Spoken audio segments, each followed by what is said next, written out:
guy on Data on Star Trek? Yeah, absolutely. Yeah. So if we're going to love and be able to love and enjoy the fullness of everything, of all that emotions bring into our life, joy, happiness, and peace, and also, we have to have this free will. The ability to choose between what is good and what is bad, and otherwise we're robots, and it's not good. It's not good at all. Thank you. My husband just brought me a piece of pizza that I cooked for supper tonight. So anyhow, back to my train of thought here. God doesn't want children to suffer. He doesn't want children to suffer at all. Do you know that little girl was from the Philippines? Mm.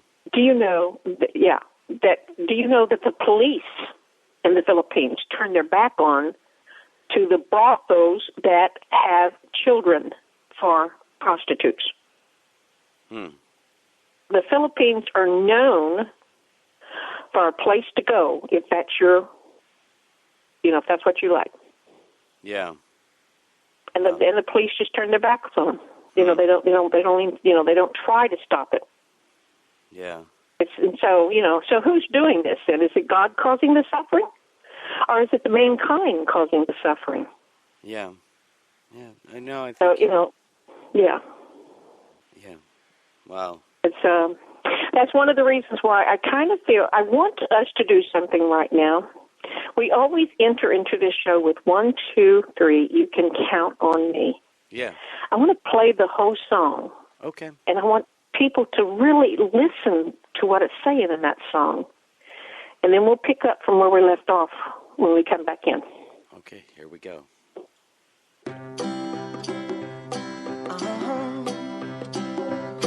If you ever find yourself stuck in the middle of the sea, I'll sail the world to find you. If you ever find yourself lost in the dark and you can't see, I'll be the light to guide you. Find out what we're made of when we are called to help our friends in need.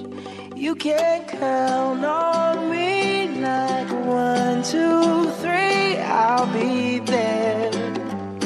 And I know when I need it, I can count on you like 4, 3, 2, and you'll be there. 'Cause that's what friends are supposed to do, oh yeah. Ooh, ooh, yeah. If you're tossing and you're turning and you just can't fall asleep, I'll sing a song beside you. And if you ever forget how much you really mean to me, every day I will remind you. Oh, find out what we're made of when we are called to help our friends in need. You can count on me like 1, 2, 3, I'll be there. And I know when I need it, I can count on you like 4, 3, 2, and you'll be there. 'Cause that's what friends are supposed to do, oh yeah. Ooh, ooh, yeah, yeah. You'll always have my shoulder when you cry. I'll never let go, never say goodbye.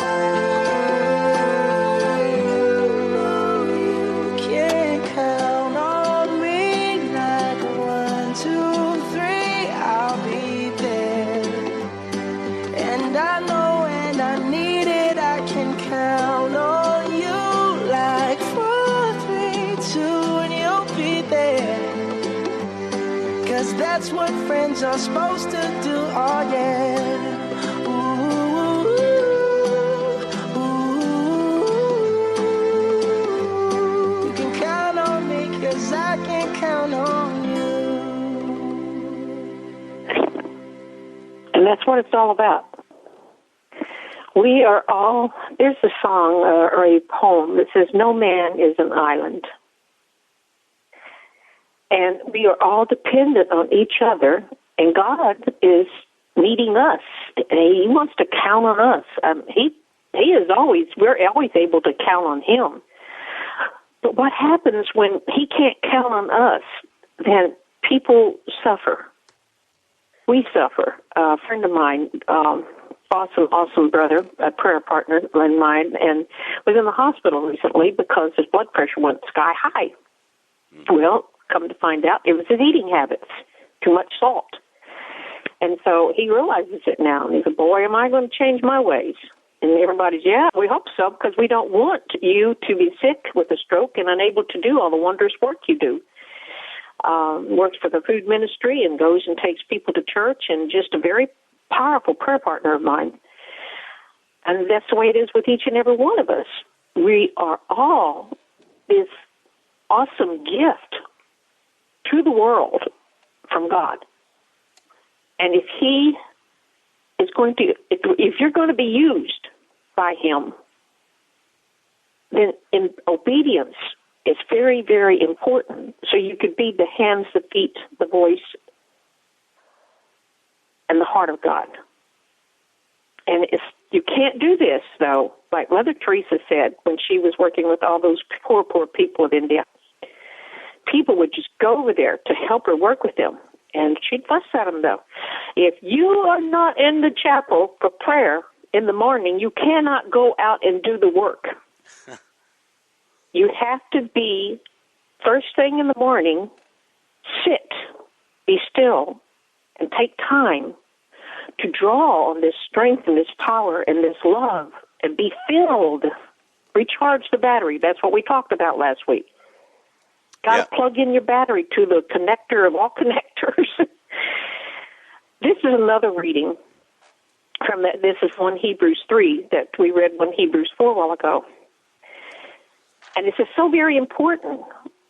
Oh, that today you would hear my voice, I'm going to put in here. Not my voice, Elizabeth Thomas, but God's voice.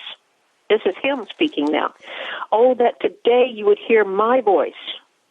Harden not your hearts as at the rebellion in the days of testing in the desert, where your ancestors tested and tried me and saw my works for 40 years. They saw the power of God for 40 years.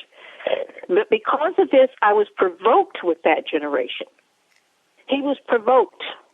And I said, they have always been of erring heart. They do not know my ways. I swore in my wrath, they shall not enter into my rest. So take care, brothers and sisters, that none of you have an evil and unfaithful heart, so as to forsake the living God, to deny Him, to blame Him. For you will not enter into His rest. Now, I'm not talking about when you die. I'm talking about right now, every day of your life. Do you want to have the help that you need to make it through every day? Anybody out there have a perfect world going on? I don't think so. I don't think so. I know so. And here's God, God gave me a couple of words today. The word wine, W-I-N-E,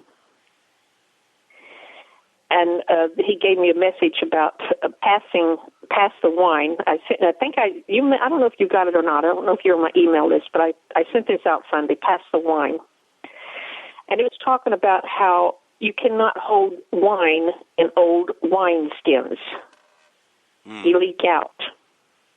Well, that's if you remain in your behavior and your attitudes and your beliefs if you remain in that old way of stinking thinking, you're a leaking wineskin. Mm. So to pass the wine, we can't because it's not there.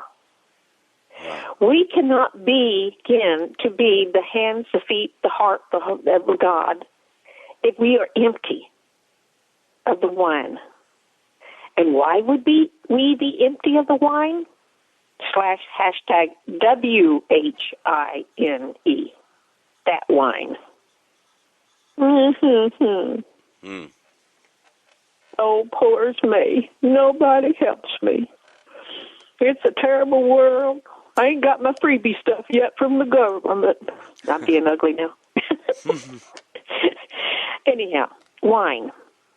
If we want this awesome, awesome covenant wine of Jesus Christ, we got to stop with the whining and become and enter into this attitude of Christ. And we're going to take step by step here of how to enter into his rest.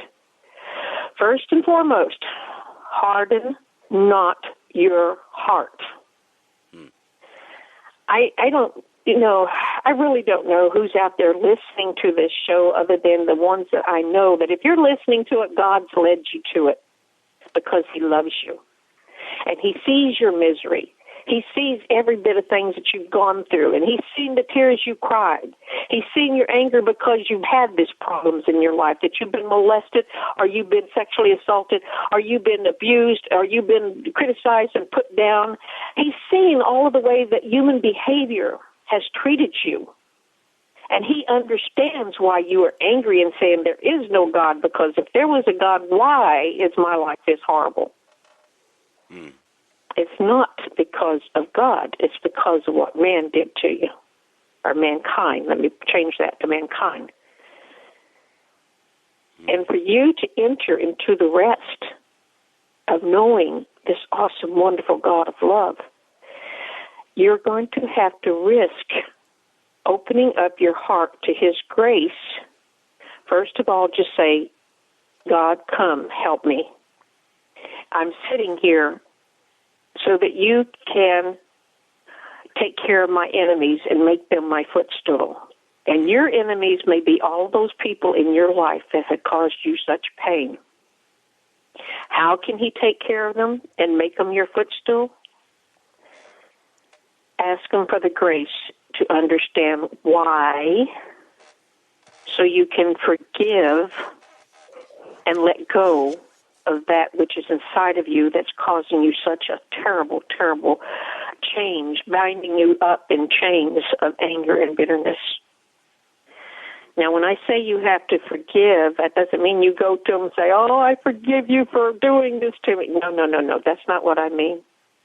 It's just a choice of saying, I forgive, Father, because I understand that everyone that was born into this world came in here as an innocent baby, and life messed them up. Somebody did something wrong to them, and they passed it down. So when we have that understanding, we can forgive, because they truly did not know what they were doing, because they were just passing down learned behavior. And I know I'm correct on this, so no, I'm not even going to ask, am I right? I know I'm right. That's right. They're passing down learned behavior. And if you want to enter into his rest, the heart's got to be softened with understanding and God's grace, so that you can truly say, Father, I forgive them, for they did not know what they were doing. And I ask you to bless me with your peace and joy and understanding and wisdom, so that I don't pass it down. Do you want to continue passing down what was done to you? No. No, you don't.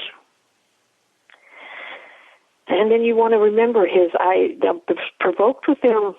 They didn't come to me and say, forgive me, or didn't come to me and say, help. And therefore they never entered into my rest, and they continued to pass down what was done unto them. So today you hear this voice, harden not your heart. Harden not your heart, but say, Lord, I give it my all to you. The next step to entering into his rest is to